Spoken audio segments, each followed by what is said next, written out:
Well, I guess we got to do a review. Even after my soul was ripped out of my body by a fingertip interception by Marcus Peters. Well, them's the breaks. Let's get right into the review. So we're going to do weekly review, and then I'm going to add a little waiver thing at the end just for fun, because waivers run tonight. So you probably already should have looked at them. If you didn't, then I'll get all my guys. So, game of the week was a doozy. It was Drew versus Rich in the rematch. It was everything we thought it would be, with one glaring mistake. But it didn't cost Rich the game, but it would have made for an ultra exciting finish. So looking at the quarterbacks, Baker Mayfield did really well, put up 31.5 points and got outscored by 16 points. Lamar Jackson was, if you watched it, was amazing. He crushed the Rams' hearts in their defense. So that was pretty special. Looking at running backs, newly acquired Josh Jacobs was a bust, along with every Oakland Raider who played. He only went for 3.6 points. He got outscored by Lev Bell. Running back versus running back in the game, and the Jets beat a good team in Oakland 34-3. So Jets just keep screwing up their draft pick. Wide receivers, you'd think Julio Jones had a pretty good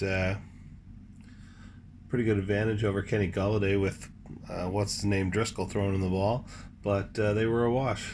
Julio has been disappointing the last few weeks, so since I played Drew next week, I'm assuming he'll go ham and get like 30 points.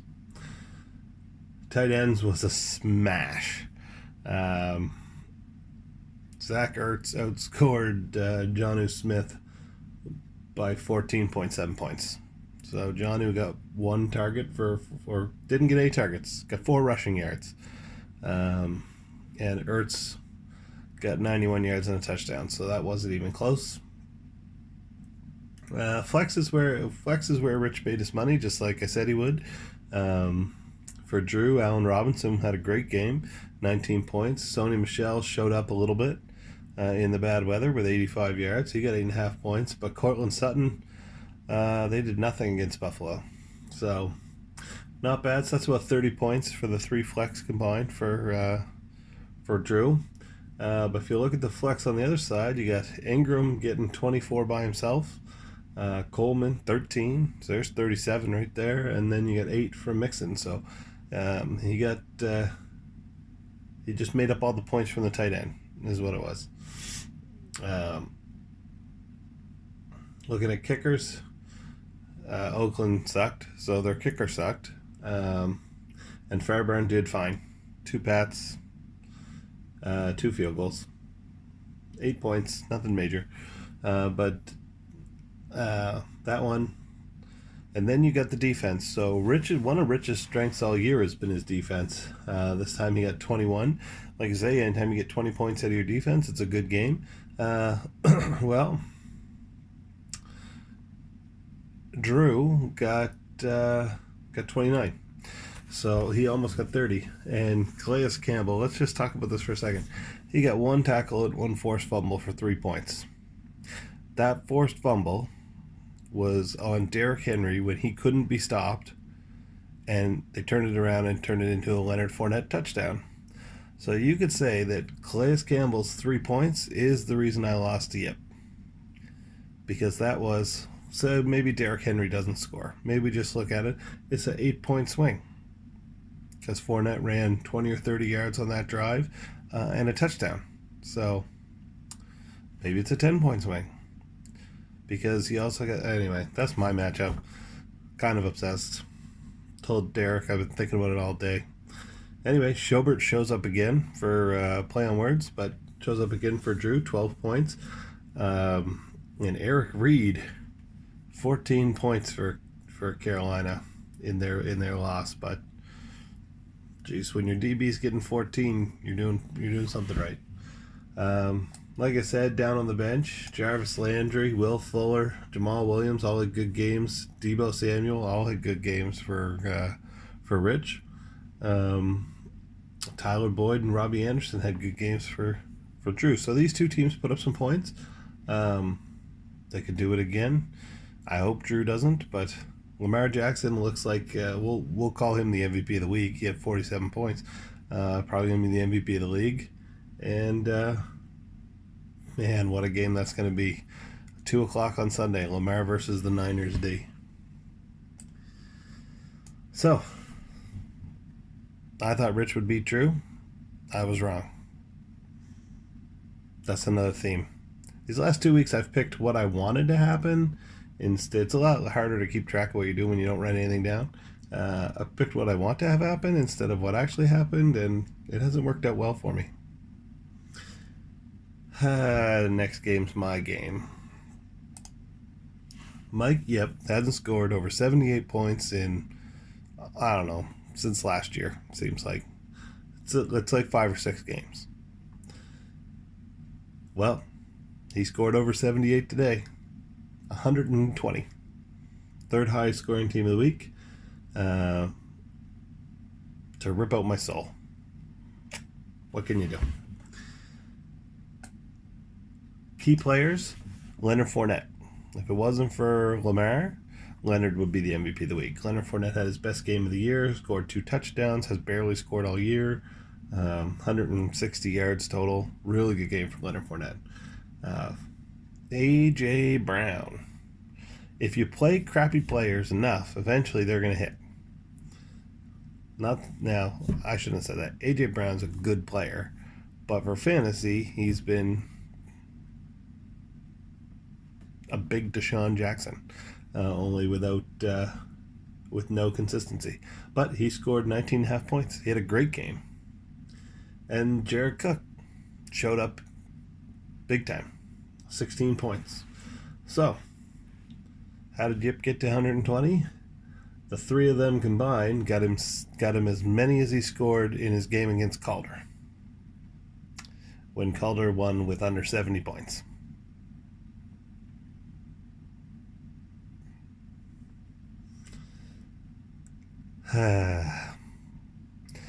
Derrick Henry. Thank you, Han, for Derrick Henry. Yes, I gave my second rounder. Yes, it's very possible that could be first pick overall, and this is our second pick or third pick. I might miss the playoffs, and Han might get a really good pick out of it. But Derrick Henry's been a stud.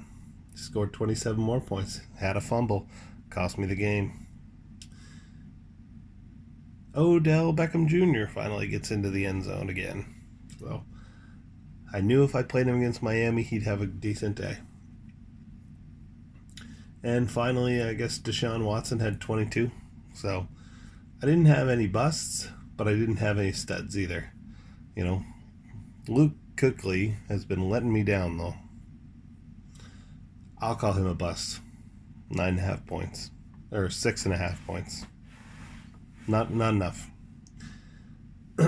About 2 points short. Here's hoping for a stat correction. Where I really blew it, down on Yip's bench, he had Mostert. Mostert had a good game, 14 points down on his bench. Other than that, he had 6 of his 9 bench guys on a bye. 1 injured. The other was a D lineman. So, I, on the other hand, had Jonathan Williams. Got him off waivers. Had him, plans on playing him. Coming home in the car, somebody said, some coach, Frank Reich, said, it's going to be a timeshare. So I put him on the bench just to see. He scored 18 points Thursday night. And then Rashad Penny crushed Philly for 19 points. I was never putting him in, so that's really not my bad. It's just, it happens. So there you have it. Went a little deeper into that matchup because it burns my soul. 0-2. Graham versus Dan. Rematch again. I picked Graham to win this one. And so he did. And how did he do it? With super studs Christian McCaffrey and Michael Thomas. 25 more points for McCaffrey, 16 more points for Michael Thomas. Graham got 6 points from his quarterback and won. James Washington, good pickup for Graham. Good play. Picked him up, played him, 16 points. Ronald Jones, 12.7 points. You gotta love when they get double digits. Graham's defense scored a total of 10, so it wasn't there. If you look on the other side, Calvin Ridley, he's really coming on the last few weeks.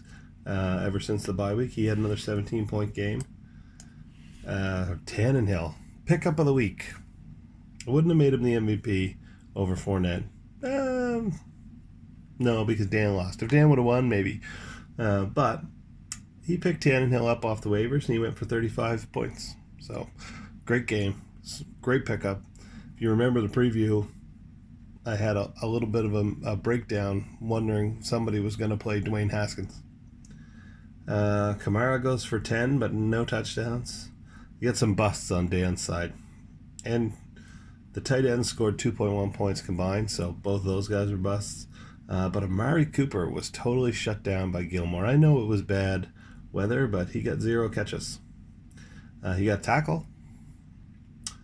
DK Metcalf against Philly. I guess we're decent at home against the pass. David Montgomery. What do you do with David Montgomery? He looked like could have been a good pick. Looked like he should have been, doing really well. He's not. Any big players down on the bench that should have been in the lineups? Not really. Terry McLaurin, even with Haskins, surprisingly went for 7.2. But nobody down there to write home about. So, I got on the win streak.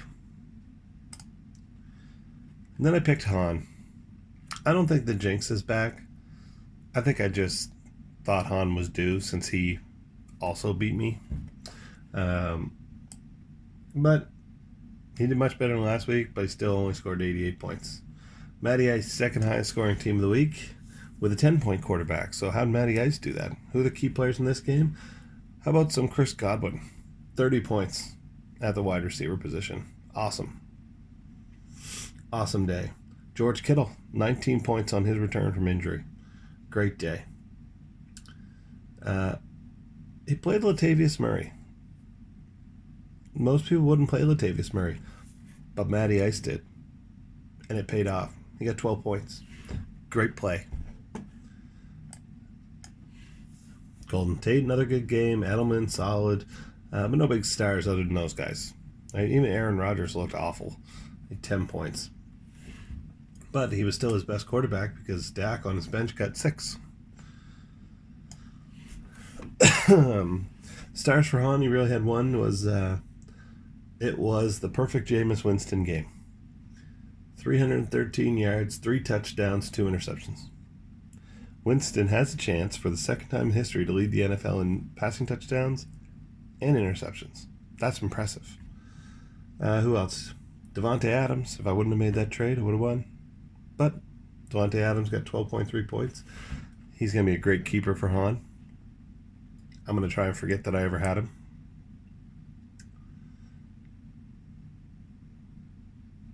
Down on the bench, nothing major. Sam Darnold, 33 points. Great day for him. And then my second win of the week. I think, no, I didn't pick Derek. Derek told me he was hurt by it. I don't like hurting anybody's grandfather.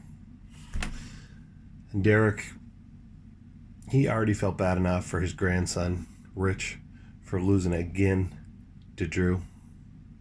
It's hard to believe that a 15-year-old can be somebody's daddy. And it's probably not responsible. But Drew is Rich's daddy. I digress. Brady Bunch versus Bills Collector. So, if Calder would have won this game like I thought he was going to, he would have his playoff destiny in his own hands. But he didn't. And now he needs me to lose, Derek to lose, and him to win. It's It's very possible. We play some tough teams. But he plays the guy who almost beat Devin. So, don't count Danny out. So, here we go. Derek, 104.5. Bills Collector, 89. TJ Moore. Who's that guy? 25 points at the wide receiver position. Hollywood Brown, 16 points. Tom Brady, 14 points. Not a great day for Tom Terrific. Outscored by Jimmy G by 7, but didn't need it. So really, the big MVPs there were Brown and DJ Moore. Had Kareem Hunt. Well, he's been good for Cleveland since he got back. So, who was good for Calder? Josh Allen, 22 points, leading scorer. Singletary, 11. So you got 2 of your 3 big bills. John Brown, I think he moved to the bench. Yep. John Brown, he moved to the bench. He got 9.9 on the bench. Cole Beasley, the other bill, got 13.6 on his bench. If he'd have played all bills, he might have won. Bo Scarborough, 98 rush yards and a fumble.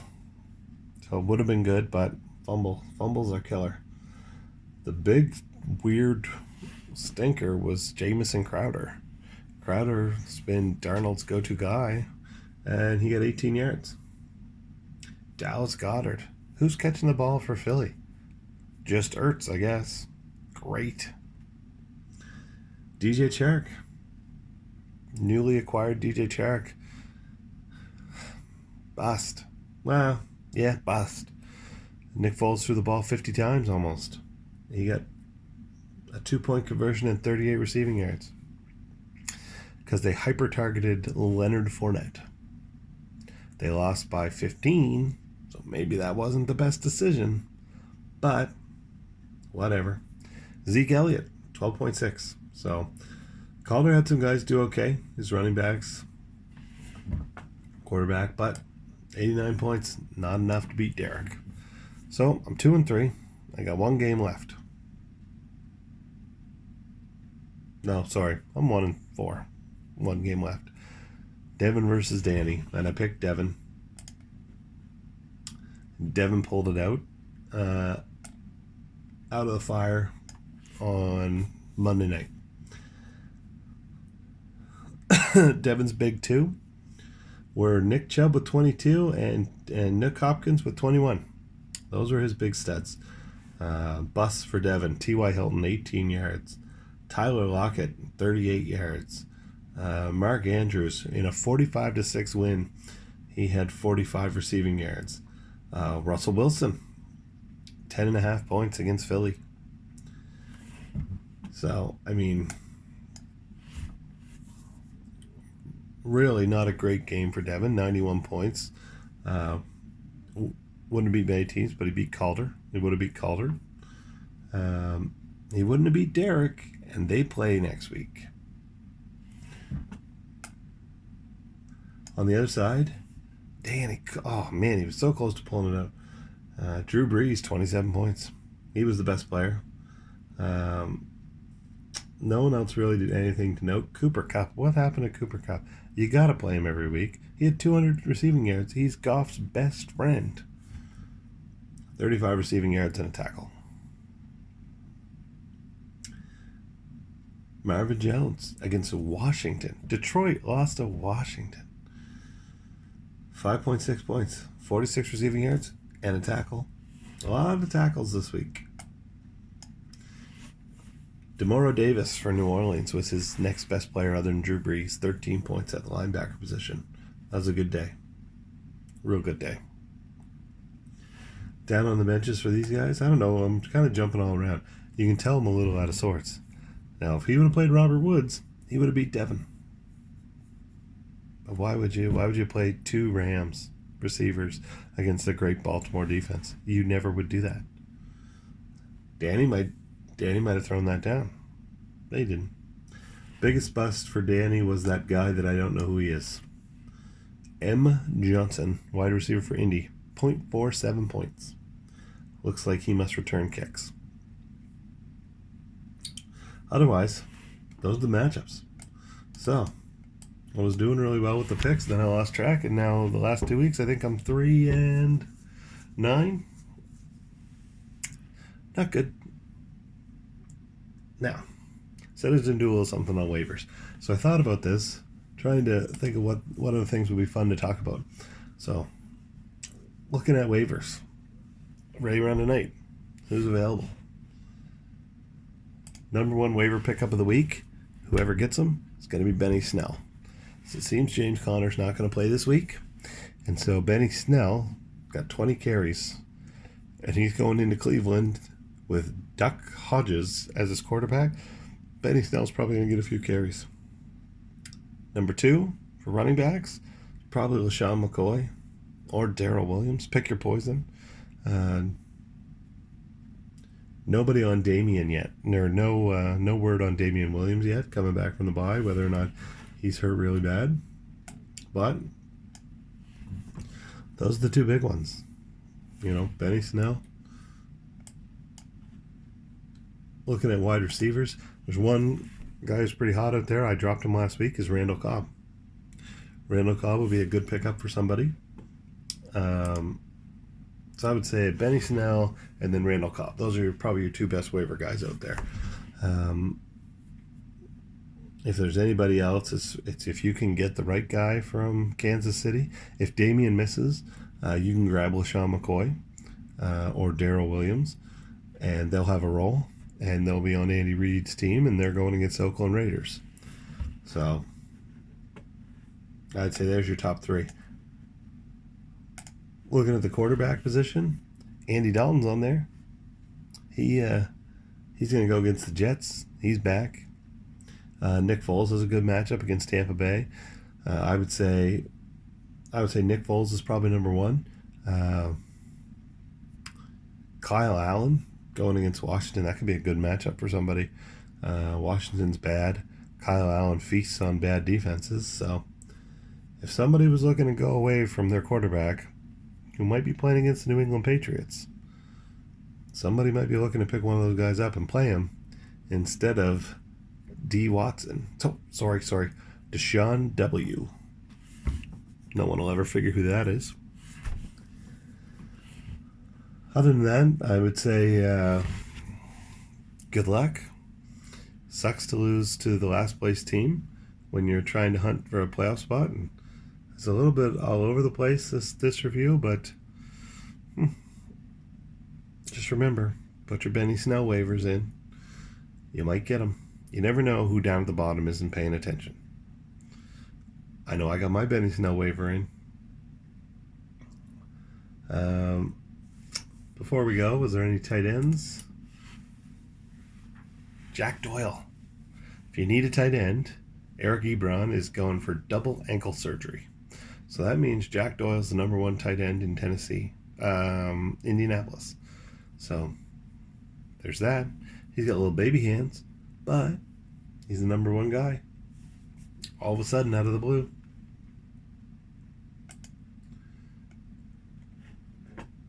So, otherwise, a couple of really good games coming up this week. You got me versus Drew, two current playoff teams. You got Rich versus Matty Ice. And you got Deke versus Devin. They will all have playoff implications. Right now, only Devin, Graham, and the winner of the Rich Matt matchup are guaranteed to get in. Could be some wild finishes. If I beat Drew, we're going to open up, 7-6. I could get Deke in. I do have two scenarios worked out where Drew misses the playoffs in one of them and Rich misses the playoffs in the other one. And they both involve both me and Derek winning. So if both Derek and I win and Matty Ice beats Rich, Drew's out. And Lamar Jackson's not going to playoffs. If Derek and I both win and Rich beats Matty Ice,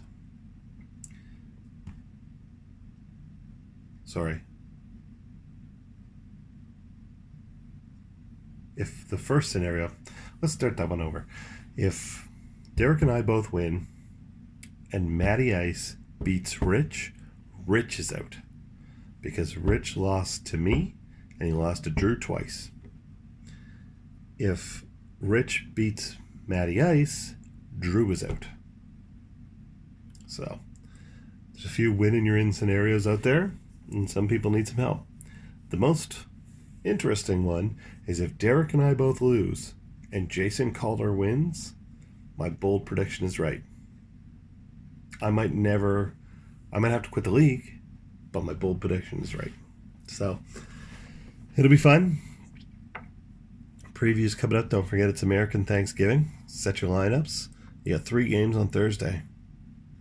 Drew, don't worry about setting your lineup. I'm sure it'll be fine. Put all your there's no one on bye. So good luck to everybody. And we'll see you later on in the week. Just remember, if women don't find you handsome, there's always fantasy.